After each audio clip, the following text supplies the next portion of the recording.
look, this is a new segment for Indie Wrestling Podcast YouTube channel. My name is Buster Mac. With me, as always, is my partner in crime, Jason Kiley, number one, SmackDown announcer. No, don't. That's gimmick infringement. Sorry, Funaki. But personally, I always just assumed that OTT would have had a connection with WWE because of the UK Championship. I would have thought the likes, the way Progress have a deal with WWE now. There's some sort of connection there, whereas OTT are more connected to Ring of Honor and New Japan now. It's weird, isn't it? Because obviously WWE they were all about, when World of Sport was there, we're going to create a UK Championship and we're going to have all these connections. And then it went very quiet. But then you had Mick Foley when he left as GM. All of a sudden, he's going to be one night special guest GM in Dublin for, WrestleRama or whatever. So then that makes you think, maybe there is no, obviously he was gone from the company, so it might be nothing to do with WWE. Yeah. But it's weird. They seem to have connections everywhere because they're getting everyone in. Yeah, because last Christmas, Finn was out sick. Out sick? Out sick, he had a cold. He's after pulling a sickie, he had a hangover. He was out injured and made an appearance at OTT's Christmas show last year, and as he said, because it was in his 24 documentary, that he was, and plus all the videos that went viral on Facebook the following day, he wasn't going to get in trouble for showing up at OTT because Vince let him, because obviously the UK Championship tournament was around the corner, so they were working with OTT because they lent them Devlin. What happens now with them basically saying, the UK shows are on hold and they're cutting costs, they're not even doing pyro at shows anymore? It's surely a matter of time. I would think that's probably one of their, I wouldn't say one of their main aspects, but it's something that they could get rid of without a hassle. Do you know what I mean? They have enough wrestlers in the performance centre. Yeah. They don't need lads to be essentially put out and work in indie shows when they can have them under their own nose. Do you know what I mean? So it's a strange one. Like, even having the likes of Pete Dunne, who's the UK champion, going out and working these shows. Like back in the day, they would have preferred to have him show up on Raw, SmackDown, or even just have Pete Dunne show up on NXT and just be jobbed out. And the fact that he's a cruiserweight as well, he could show up on 205 Live as the UK champion. So they'd prefer, back in the Attitude Era, they would have preferred him to just show up on their show rather than, we've even up to a couple of years ago, we've kind of got you under contract, but we don't have you under contract, so you can do what you want. Do you know what I mean? Yet, like, they're now lending Jack Gallagher to Progress. Yeah. For when Progress are running their next New York show, so he can defend the UK Championship against Jack Gallagher. Is it more, I don't know, is it more to do with competing with the likes of Ring of Honor that's in New York, I wonder? Or, with Jack Gallagher, who's a lot of guys doing nothing. A lot of guys who had great hype coming in have done nothing. Obviously, you see Austin Aries asked for his release, apparently, but then there was talks of him actually just getting fired and being difficult to work with. An absolute. But it's like this. Look, he's I don't know what exact age he is. He's 30 odd. I thought he was older. He was close to 40. Well, he might be. Maybe he's 30. Maybe he's 30. I think he's 38, 39. Look, that seems to be the age to break into WWE. This Finn Balor is a young lad and he's 35. I tell you, 30s is the prime now. Who'd you call it? Frankie Kazarian had a thing up the other day. He turned 40 the other day, and he goes, "Am I getting old? Am I over the hill?" No, he said, "I'm just hitting my prime." Sure, look at AJ Styles. Yeah, turned 40 last week or a couple of weeks ago. Do you know what I mean? He's still the number one in the company, in WWE. The phenomenal one, AJ Styles.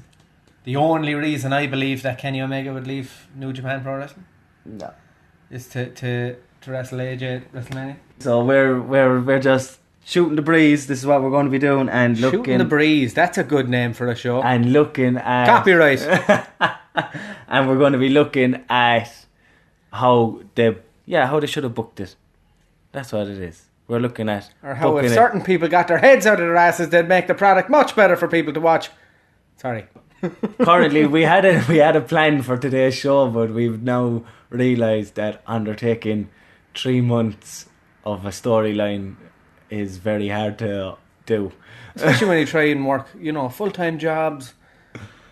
So currently I'm looking at rebooking AJ Styles versus Kevin Owens, which we will hopefully be ready to roll with on next week's episode. And Mr. Jason Kiley is looking at how to book the reuniting the reformation of the Shield. of the Shield, and we'll say roughly from SummerSlam to WrestleMania. So he's long-term booking, which is something of the past that WWE have forgotten completely about. He's taking on 9 months worth of a booking, and I'm only doing a month and a half.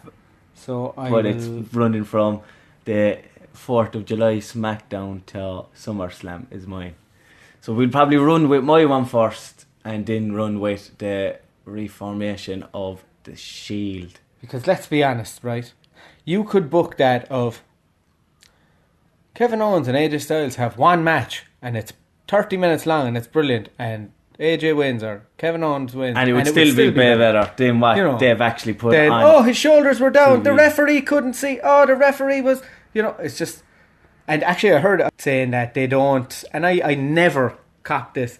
They don't refer to the referee by their names anymore. No, it's the senior official. The official. I was like, I never copped it. And then I think Shane McMahon called Mike Chioda like Mike backstage, and that was the only. Yeah. And I was like, oh, I never. We all know who Mike Chioda is, and even we all know who Charles Robinson is too. Little Nate. And do you remember Nick Patrick? Oh, what a prick he was. Yeah, he was the WCW ref. And you'd been like 12 years of age and the invasion was going on, and you're like, oh, there's Nick Patrick, he's going to screw someone out. Even when they got rid of the whole invasion storyline and he became an official WWE ref. What are you doing giving him a job? He tried to put you out of business. And people still didn't trust Nick Patrick when he came in. Oh, that is sure, look. Do you know what? Referees do have a history of invading personal spaces. Brad Maddox, for instance, was a bad referee. Brad Maddox has invaded a couple of personal spaces, alright. Turn the page on that one. Oh! So look, we have nothing planned as such for this week's episode, but we are going to look at what I want to talk about. What? The correct booking of Aleister Black. Ooh, I think they're doing a pretty good job with him at the minute. I just don't think you see enough of him, which is good. But you see, what I find a bit bad is I think they should be running something on their network or something on WWE.com for people that aren't in America for NXT. So, like, I'm watching NXT and Heavy Machinery debut, right? And then literally 2 weeks later, they're the hottest tag team that are a face in NXT. Yeah. I don't understand why, but the crowd does, because the crowd see them at live shows. We don't. Yeah. They're working on getting over. They're working on their storylines, even when they're not on TV. I find it hard to buy in. It took me ages to buy into Ty Dillinger's gimmick. Oh, in NXT. I liked it. When you strike me as someone who would have got that from the get-go. When he first, because he was an absolute douche. Yeah, and then the following week he's the perfect 10. I'm like, you're jobbing out to everyone. But you remember, and I get like that was the irony of it. But it took me ages to buy into him being the perfect 10 because I wasn't seeing him enough. Here's a controversial opinion for you. American Alpha never happened. Jason Jordan used to team with Ty Dillinger. Yeah. Keep them together, lads. The Olympic 10 or the I don't know, the 10 angles. No, I don't. Come back to me on that one. Jason Jordan and Ty Dillinger. But I think that they're doing a good job of Aleister Black. I think they can book him better. He debuted at TakeOver, and he's been very rarely used on TV. He doesn't show up every week. I love him. Tommy End. He actually made his first appearance in the UK Championship. Yeah, he did against Neville. Neville, yeah. Yeah, because Neville came out and goes, I was forgotten for the CWC, and I've been forgotten both for the UK Championship tournament. So what do? We bring out a Dutchman. Yeah, let's not bring out a random English guy. No, let's give him some other country that's close to England. We'll give him Tommy End. And he appeared as Tommy End Even though he had his Alistair Black gimmick given, or his name given to him, he still came out as Tommy End for some strange reason. But I think if they used him on a weekly basis, it would be better. Like, he's gone in to Brooklyn 3 against Hideo Itami. That'll be a good match, though. It will be a good match. See that one knockout kick he gave him last week? Yeah. That was perfection. Like, that was pretty good. But the good thing is with him is that they seem to have given him everything.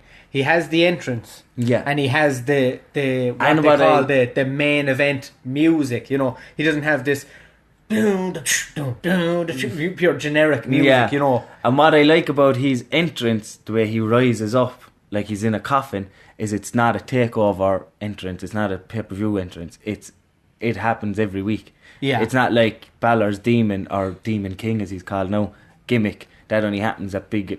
And what it looks like at the minute, it only happens at big pay-per-views now. I think he'll do it. Yeah, he'll He'll definitely do it at SummerSlam against Wyatt, because he'd done the whole where the lights went out this past Monday night. Yeah, I saw that. Yeah, appeared in the ring. What they should have done was when Wyatt turned around, because obviously Wyatt knew he was in the ring, you know, as if to say like, "Oh, you're just copying what I do." Was what they should have done was they had the lights go out again and have him disappear out of the ring, rather than giving him the Pele kick, or as they call it on Raw, the overhead kick. But the Pele on SmackDown, when AJ does it, it's called the Pele kick. But on Raw, when Finn Balor does it, it's called the overhead kick. Oh, I don't know. So I think that's what they should have done. But we're getting sidetracked. We are. Sorry. We are on about booking Alistair Black. So, this is the thing, though, and obviously what I have said to you, in especially now more than ever, with all the new talent coming in, started this resurgence of NXT, you need desperately a mid-card title. Because Alistair Black is coming in, he's undefeated, he's beaten Bobby Fish, he's beaten Kyle O'Reilly recently, and you're going into this, it's like everyone who's not in the main event scene, which obviously is only 2 guys at the minute, is just stuck in limbo. And you know, you're going to have... I find, because he's not a... what they call him, a tweener, isn't it? He's not a face, he's not a heel. He doesn't really care what he is. Alistair Black just comes out and does his thing. But again, he has perfect English, and he's not cutting promos. I don't know. I don't think they'll actually put him in against Drew McIntyre. If McIntyre does obviously come out on top at Brooklyn against Bobby Roode.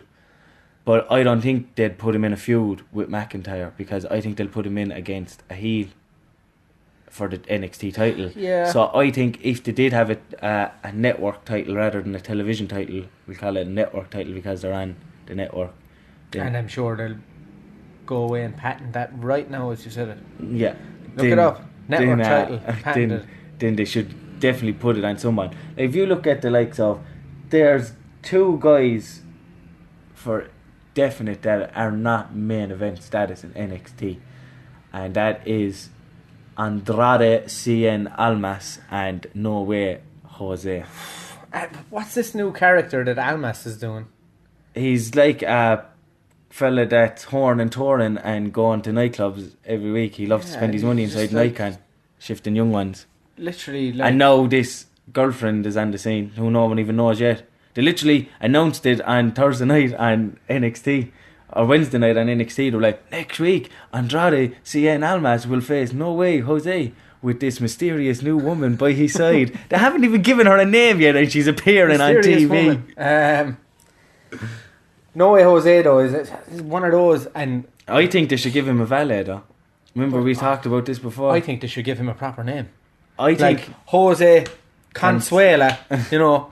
But I remember we talked about this before. If the numbers game goes against No Way Jose with this new one and with Almas, then he needs to get Jeez Louise in. Oh yeah, No Way Jose, Jeez Louise, yeah, that's gold, that's money, like. And then they'll go up to the main roster, and their gimmick will get over for a month, and then WWE has mutually agreed. Or what WWE do is drop the last name of everybody, so eventually No Way Jose will go to the main roster and become No Way. They should drop the last name of everyone. So it should be, it's AJ against Shinsuke, John against Randy, you know. It's like, yeah, I know that. So, yeah, NXT has definitely got a resurgence, but if they had a mid-card title, then definitely would help the likes of Aleister Black, who's stuck in limbo at the minute. But I think they're suffering as well by only now being an hour long, because you might get maybe 50 minutes of actual wrestling, because all of these tap out ads and, you know, If I see John Cena advertising a bottle of Febreze that you can wear as a deodorant from tap out once more, I will actually kill someone. Like, oh man, have you seen him? No. I do. Sorry, WWE. I skip all the ads. Like, I just can't. No. You know that tap out ad where it's just them breathing really heavy, and they're just lifting weights. I'm like, if I have to put myself through this one more time, like, but you will probably only get 50 minutes of actual wrestling. So maybe if they extended it to even an hour and a half, you know, to have maybe a few more segments and build on characters. Because like you said with Heavy Machinery, it's like, okay, these are the guys we're supposed to be behind. But I prefer AOP because I've been watching AOP longer. Yeah, and I mean, Paul Ellering just does the talking, and then the boys come out and say something in their own language. But I don't know how it's their own language. The two boys, one's Canadian, the other fella's American. You know what I mean? Yeah.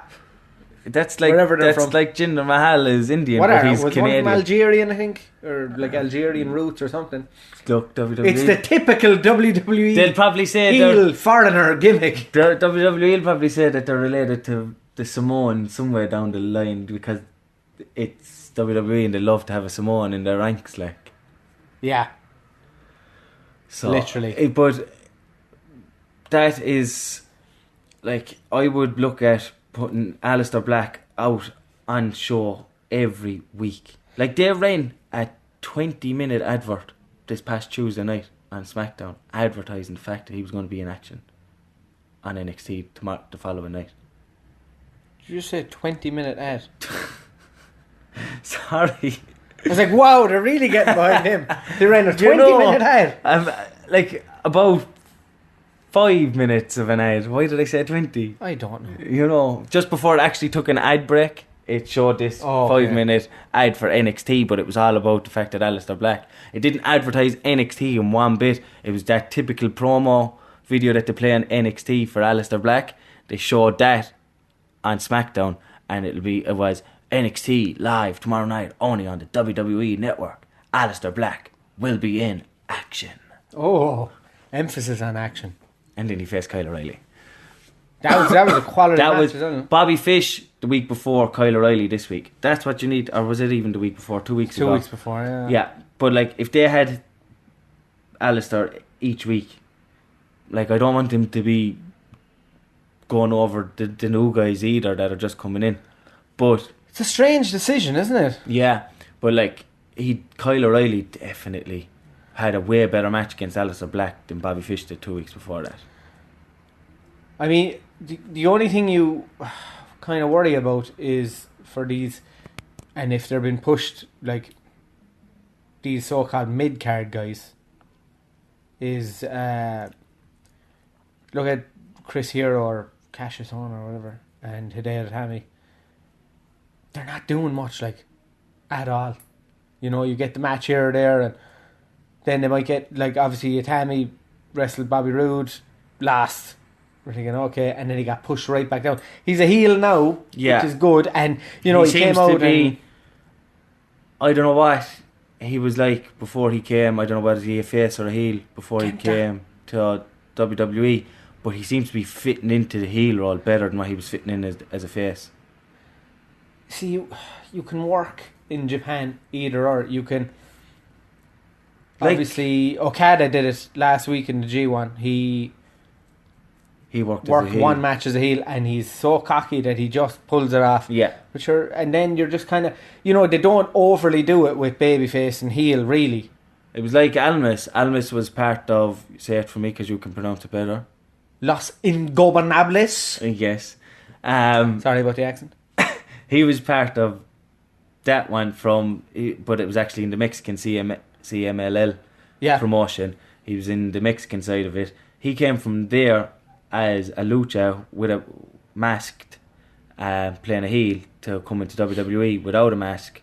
Yeah, but they bring him in as a face, wrestling the guy with the hottest gimmick in NXT at the time. He made his debut against Ty Dillinger, where everyone was just behind Ty Dillinger at that moment. He comes in. They had a good match. He beat Ty. 10 minutes maybe. But he beat Ty Dillinger, and like nobody was like, okay. oh, we're not really buying into your because shit. He came out with the hat and the suspenders, and everyone was like, is this fella a porn star or a wrestler? Come on, like, do you know what I mean? He does have that kind of sleazy look, doesn't he? Yeah, but he's pure sell you drugs at a nightclub. Like. Yeah, he's definitely pulling off the heel gimmick better as well. So like us people. Why English is brutal today. Sunday. We are the type of people that love a good heel turn because we grew up in the Attitude Era. But it doesn't necessarily mean that everybody has to be a heel.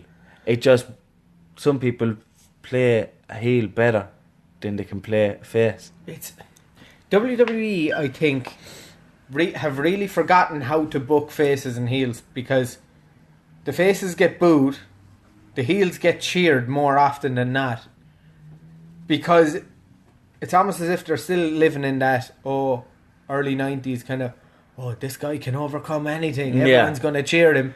And they're like, we're absolutely sick of you, get out, you know. They went to PG, so then they were like, we have to go back to the Hulk Hogan era now that we're PG. That's what it seems like. That's the way it kind of looks. Yeah, I mean, you can do it so much better, like. But I don't know. Like, NXT is definitely the place to be at the minute. Well, it certainly seems like you're allowed more freedom. You're not making as much money as you would if you were on the main roster. That is obviously if you've seen breaking ground and known fact. Unless your one or two people obviously down there are on higher contracts, higher wages. But I still think that this is the thing to do. Is start in NXT, but make NXT 2 hours. Don't make it developmental anymore. Because the rumour has it now as well that after their appearance in OTT last night, War Machine or Adam Cole could make their debut at Brooklyn 3. Rumour has it. One of them. If not, it won't be both of them. The ghost of Adam Cole. Because he's dead. He died in being the Elite. So yeah, one of them, it won't be both of them, but one of them are rumoured to make their debut at Brooklyn, because it was rumoured that if it wasn't them, it was going to be Kyle O'Reilly to make their debut. I mean, and he's already showed up on NXT, so it's obviously going to be one of the two. I think it's perfectly set up for War Machine, really. But they haven't dropped the IWGP titles yet either, so they're still obviously under contract. Surprise! New Japan and WWE have joined forces. Invasion Part 2. War of the Worlds. No, it'd be like Sports Entertainment Clash or something stupid. So no, but because I don't believe with Sanity. I like Sanity as a group, as a stable, but I just can't get behind them as a 2-man tag team going for the titles, because there isn't enough teams in NXT. No, you know what I mean. So it's hard to obviously AOP against. And that's another thing. Eric Young isn't going to be thrust into the main event scene. He's the perfect guy to be even the first person to hold their mid-card title. He's a very high mid-carder. He always was. He always was. In TNA, I know they put him into the main event scene as well, but he was always a very, very good number one mid-card. Much sense, isn't it? And even, what's the next takeover? Brooklyn Probably 3. No, but after that, December-ish, January. If they don't have one before the end of the year, January, then it will be to coincide with the Rumble. Yeah, so it would be perfect. Just be like, we're going to have, like that, without saying it's going to be a mid-card title. Just say, we're going to have a championship. Because the big four now, they make a big weekend out of them all. Like, it's not just one night. So why don't they have like a special NXT the night before TakeOver, where it's like, we'll have the NXT Rumble, and the winner of that will get something special, and they're handed the mid-card title. A speedboat. You could have won this car. But even do it. Look, if they want to get into the more legit route, obviously they're all about having tournaments with the Mae Young Classic and whatever. But say, we're going to have an 8-man tournament. You could have like that, the likes of, you could have your obvious jobbers is going to be like, Norway Jose. You could have Almas in it, Eric Young, who else? Itami, Cassius Ono, Roderick Strong. You'd have more than enough to fill out that tournament. Put on unreal matches. What's your man's name that was in Breaking Ground? Who? Tino Sabatelli. Tino Sabatelli, yeah. They're still around. Who does he team? He teams with what's his name? They don't look like they should be a tag team. Yeah. He looks like he should be absolute. Holding off though, as well, like. Yeah, but Sabatelli should literally walk out there as an absolute. He should have the glorious gimmick. He'd do well with that kind of gimmick. He'd walk out in a 3-piece suit and be an absolute prick, and it would work. I don't know if he's good on the mic though. Not we yet. haven't seen. You haven't really when he was in Breaking Ground. Remember they pushed him back down to the junior, the freshman class. Yeah. Even though he was in the middle, he was like in his second year sort of a thing. Whereas they pushed him back down to the juniors because they said he wasn't cutting it. And that's so much for them, especially, is so much a big part of their character. It's all about working to the hard camera and you have to be good at promos and selling your promos and and it's more so about learning a script and being able to make it believable enough that you're not reading off a script basically. But he is, because he used to be in the NFL. He's retired and all. He's like, I want to say he's 36 anyway. But to be in developmental just starting off at that age, it's tough going. It's tough going.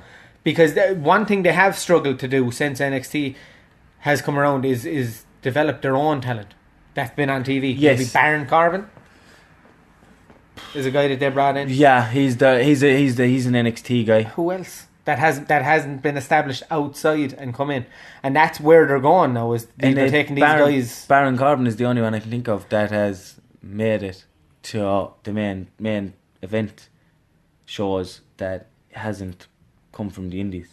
And I remember really liking his gimmick down in NXT, and they were doing really well with it. And then they brought him up to SmackDown. He lost all his hair, and then it's like when he lost all his hair, he lost all the pull he had with the gimmick. He's like Samson. He's not nothing without his hair. It's just like this guy, and now it's the same thing. Where Baron Corbin, I'm a prick, and I'm gonna beat you, and then he loses. Yes, we know you're. You're like, okay. We know you're a prick because you're a prick in real life as well. He's an absolute. He is. Ooh, do you have his phone number? Ring him there. Ring him. Give him a phone call. Ring him. Baron, I heard. Well, man, I'm Baron Corbin. I'm a prick. Don't answer me. Don't leave a name or message. Sorry about that. Don't leave a name or message. After the beep. Beep. See, there's his voicemail. He's a prick. He wouldn't even answer me. Spot on. Yeah. But yeah, other than that, I can't think of anyone that they're actually after bringing in. Heavy Machinery will be their next. What's the other guy's name? Actually, sorry, American Alpha were. Oh yeah. Were NXT. Yeah. And I think the Revival weren't really big indie guys either. You could class them as NXT. Yeah. Oh yeah. We look like dopes now. Single stars. We meant single stars. I'm hungover. I know what your excuse is. Having an off day. No,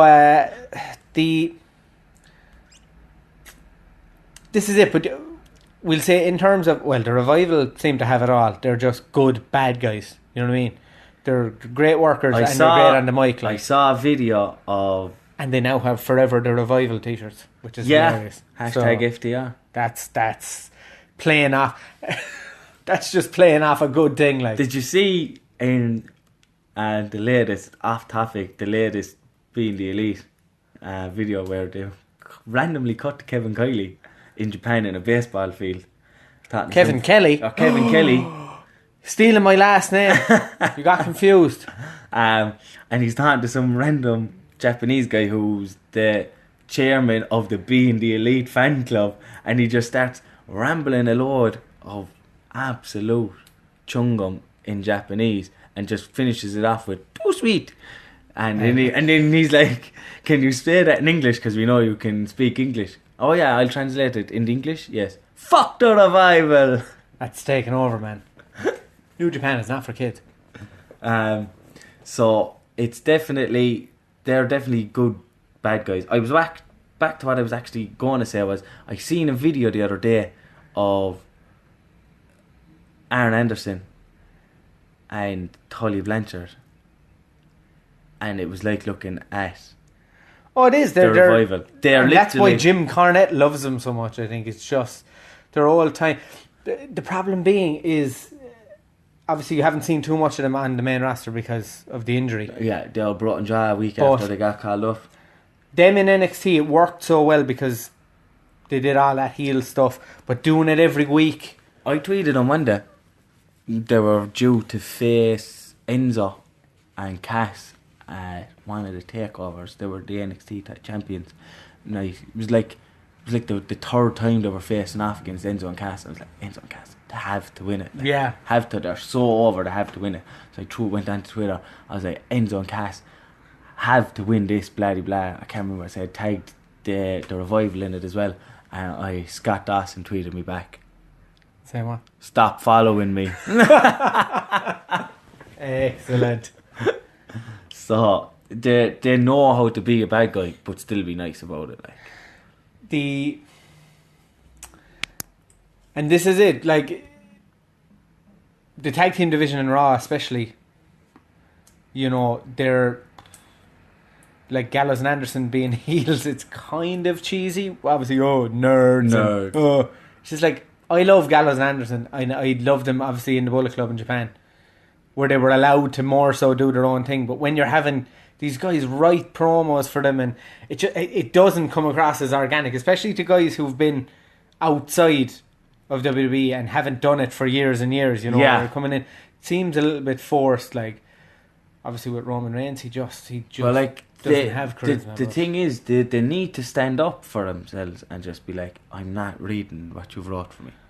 Punk used to do it. Why can't somebody else? Yeah, Punk was a lot higher up in the company at that stage, but that I know, was but after like, Punk proved his worth. but like, as I'm not you know. saying like Gallows and Anderson, because they'd be probably just sent lads draw WWE has mutually parted ways.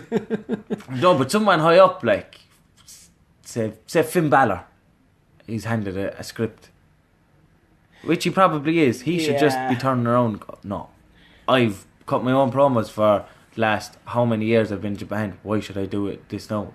Bullet Club is real. Excellent. The real rock and roller. The real rock and roller. Shout out to that film, Rock and Roller. That was a Guy Ritchie one. Look, this has been us shooting the breeze, week 1. I hope you like it. I hope you don't. I don't care. Stop following me. Oh, do follow. He's turned heel. He's turned heel.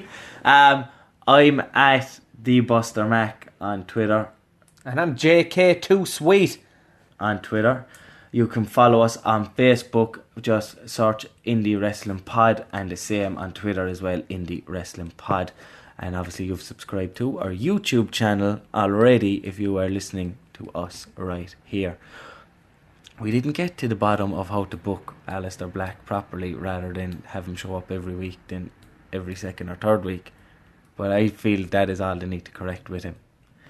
This has been Indie Wrestling Podcast on YouTube. This has been Buster and Jay shooting the breeze. I'm Sexy Bye.